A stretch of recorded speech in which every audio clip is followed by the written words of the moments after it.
Hello friends, இன்னைக்கு வந்து உண்ணி அப்பம் தான் பார்க்க போகிறோம். கேரளா ஸ்பெஷல் ரொம்ப சூப்பராக இருக்கும், சுவையாக இருக்கும். நம்ம அது பார்க்கறதுக்கு முன்னாடி சிம்பா நியூ ஜெட் சேனலை சப்ஸ்கிரிப்ஷன் பண்ணிவிடுங்க ஃப்ரெண்ட்ஸ். இப்போ உள்ளே போகுமா? ஒரு கப்பு ஃபுல்லாக பச்சரிசி எடுத்திருக்கேன். எந்த அரிசினாலும் சரி, கடை அரிசினாலும் சரி, எதுனாலும் சரி. நான் ரேஷன் அரிசி தான் எடுத்திருக்கேன். ரேஷன் அரிசியில் ஒரு குப்பை இருக்காது, முத்துன்னு இருக்கும். அதனால் இதை ஒரு நல்ல ஒரு யானத்தில் போட்டு நல்லா 4 வாட்டி 5 வாட்டி கையில் பிசைஞ்சு கழுவி ஒரு 4 மணி நேரம் ஊற வச்சுருவோம். இப்போ நல்லா 4 வாட்டி கழுவி 4 மணி நேரம் ஊற வச்சாச்சு. இந்த பாருங்க எவ்வளோ சூப்பராக வந்துச்சு பாருங்க. உங்களுக்கு இந்த அரிசியாக இனிமேல் இதை ஒரு மிக்சி ஜாரில் போட்டுடணும். தண்ணி இருந்தாலும் பிரச்சனை கிடையாது, கொஞ்சமாக நம்ம ஊற்றி தான் அரைக்கணும். அதுக்கு இதில் அப்படியே போட்டுடலாம். இப்போ நம்ம ஊற்றலாம் வேண்டாம், இருக்கிறத அப்படியே போட்டுருவோம்.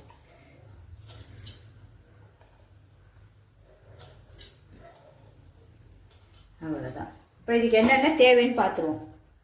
ரொம்ப சூப்பராக இருக்கும், மிஸ் பண்ணவே பண்ணாதீங்க. இந்த ஒரு கப்பு அரிசி எடுத்துருக்கோம்ல, நம்ம இந்த ஒரு கப்பு அரிசியை தான் ஊற வச்சு எடுத்துருக்கோம். அதுக்கு தான் நான் அளவு சொல்கிறேன். அதுக்கு ஒரு 3/4 கப்பு தேங்காய் எடுத்துக்கங்க. திருவினாலும் சரி, பத்தாயினாலும் சரி, அது இதுலேயே அப்படியே போட்டுருவோம். என் மிக்ஸி நல்லா அரைப்படும். உங்களுக்கு அரைப்படாதான் நீங்கள் நைஸாக அரிஞ்சு போடுங்க. அப்புறம் வெல்லம் வந்து நமக்கு சுவைக்கு ஏற்ப நான் ஃபுல்லாகவே போட்டிருக்கேன். ஏன்னா இனிப்பு நல்லா இருக்கும். உண்ணி அப்பத்துக்கு இனிப்பு இருந்தால் தான் சூப்பராக இருக்கும். கேரளா ஸ்பெஷல் என்ன டேஸ்ட்டாக இருக்குங்க.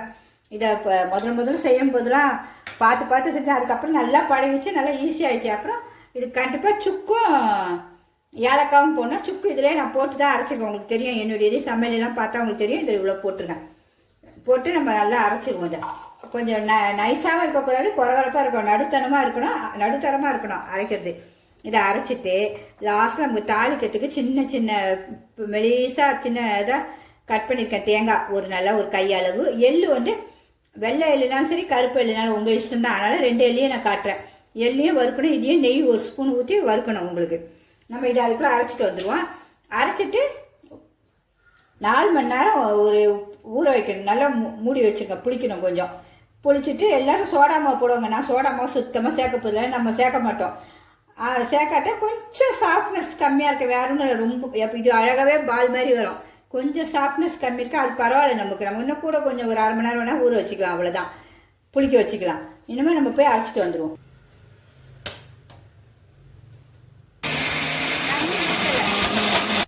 சுத்தமாக தண்ணியே ஊற்றல, நம்ம புளிஞ்சு போட்டு அது இருந்த தண்ணி தான் வெல்லம் தேங்காய். அதுலேயே வெள்ளத்தில் அரைக்கும் போது தண்ணி வந்துருச்சு பாருங்க. இன்னும் கொஞ்சம் அரைப்போம்.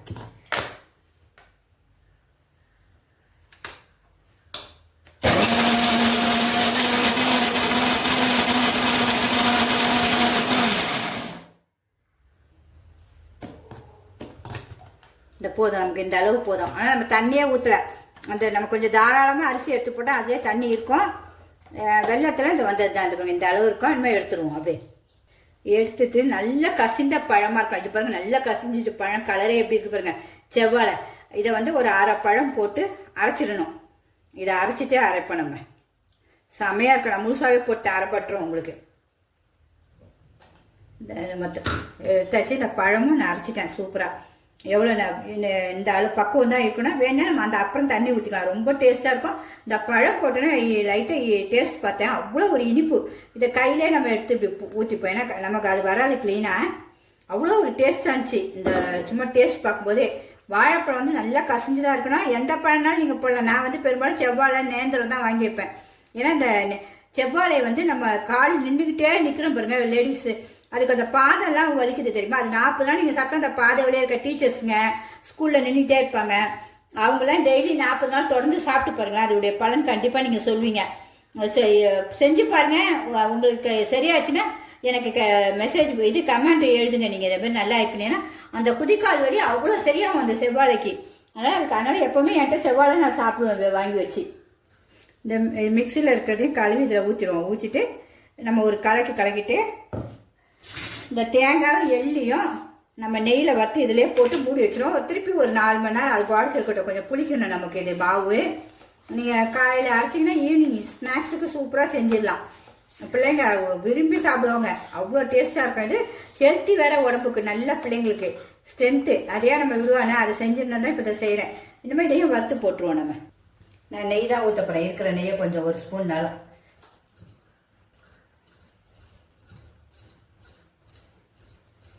நெய்யில் தேங்காய் எண்ணெய் ஊற்றிக்கோங்க. நெய் போதும், இது போதும் எனக்கு.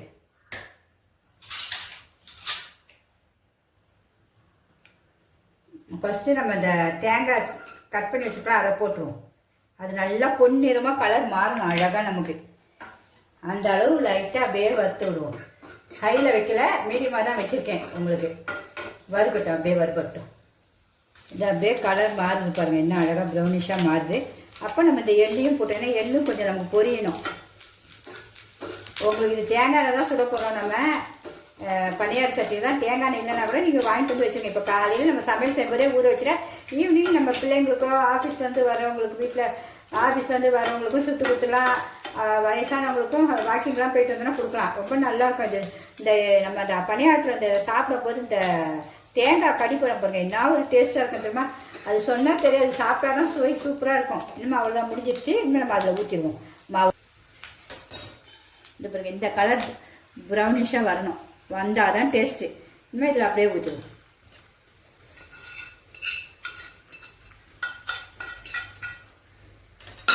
ஊற்றிட்டு அப்படியே கலக்கிட்டு அப்படியே மூடி வச்சுருவோம். ஒரு 4 மணி நேரம் விட்டுருவோம். கொஞ்சம் புளிப்பு வரணும், புளிக்கணும் லைட்டாக, அப்போ தான் டேஸ்ட்டு. வேறு ஒன்றும் இல்லை. இந்த அப்படியே ஒரு தட்டு போட்டு மூடி வச்சிடறேன். நம்ம 4 மணி நேரம் கழிச்சு பார்ப்போமா? 4 மணி நேரம் கழித்து பார்ப்போம். சொல்லியிருக்கேன், அதுமாதிரி பார்ப்போம். இப்போ கொஞ்சம் புளிச்சிருக்கு நல்லா, உங்களுக்கு மேலே வைக்க வந்துருக்கு பாருங்க தெரியுது.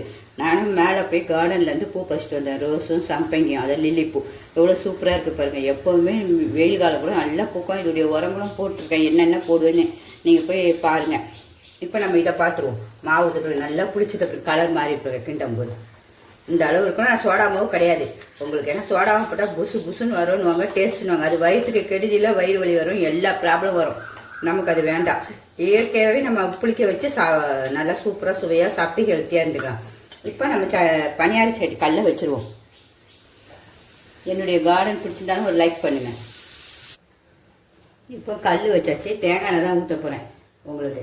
அது நம்ம பழைய காலத்து அந்த எண்ணெய் தான், விடி தான். ஒரு முக்கா ஊற்றிக்கங்க இந்த சட்டிக்கு.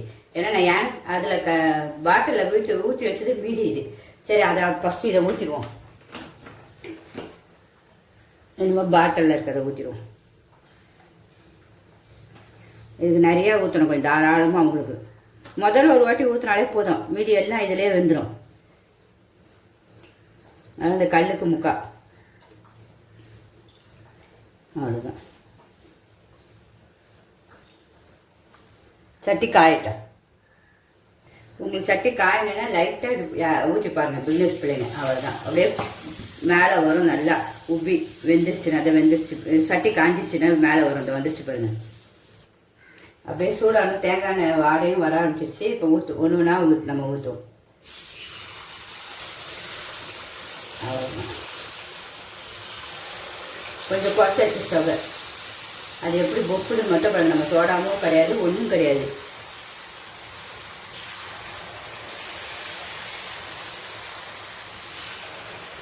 சூப்பராக பொப்பி வந்துடும். ரொம்ப ஹெல்த்தி மெயின். நமக்கு கேரளா டிஷ்ஷெல்லாம் எப்படி இருக்குன்னு டேஸ்ட் தெரியுமா? செஞ்சு பார்த்தா தான் தெரியும். கலர் மாறிடுச்சு, மாற்றி கொடுத்துருவோம். அழகாக வந்துடும். சூப்பராக வந்துடுச்சா?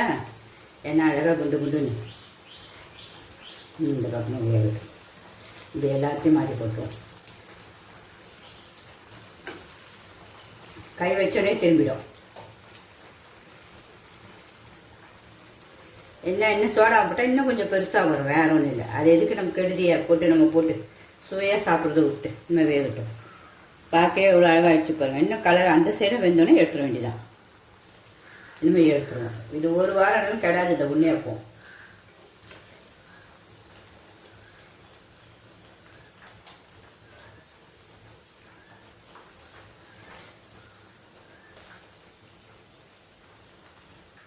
இப்போ இன்னும் செட்டும் ஊற்றிடுவோம். நிறைய பேர் நெய்யும் ஊற்றுவாங்க. நம்ம நெய் ஊற்றல, தேங்காய் எண்ணெய் எதுனாலும் ஊற்றலாம். 2 கிலோ ஒன்று தேங்காய் எண்ணெய் நெய். அதே எண்ணெய் தான், வேறு எண்ணெய் ஊற்றலை நான். இதிலே எல்லாம் சுட்டு முடிச்சிடலாம். நம்ம ஒரே ஒரு சின்ன கிண்ணத்துக்கு தான் போட்டுக்கோம். அது எவ்வளோ வருதுன்னு மட்டும் பாருங்கள். இன்னும் இவ்வளோ இருக்குது. எப்படியும் மினிமம் ஒரு 30ஆவது வரும். இப்போ நம்ம ஊற்றினேன்னா எவ்வளோ புஷ்ஷுன்னு ஆயிடுச்சு பாருங்கள். இதையும் மாற்றி போட்டுருவோமா? எல்லாத்தையும் இதே தான் சேம்.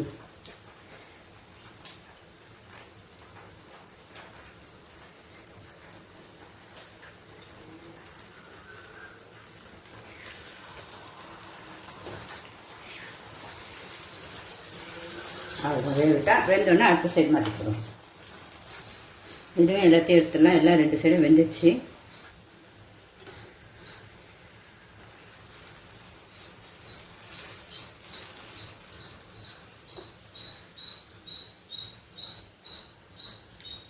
எல்லாத்தையும் சுட்டாச்சு. இதை இவ்வளோ எண்ணெய் வேறு இருக்குது. இனிமேல் மீதி மாவும் இருக்குது. அதை அப்புறம் சுட்டுக்கலாம். போதும், நமக்கு எவ்வளோ தேவையோ அப்போத்துக்கு கொஞ்சம் கொஞ்சம் சுட்டுக்கலாம்.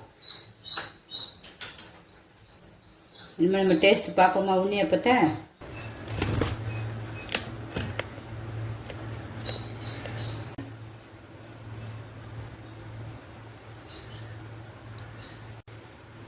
மிஸ் பண்ணவே பண்ணாங்க. ரொம்ப டேஸ்ட்டாக இருக்குது. ஏன்னா இந்த சிம்பா வந்தனால பேச முடியல. அது இவங்க எவ்வளோ ஒரு சாப்பிட்டு இருக்கிறவங்க உள்ள.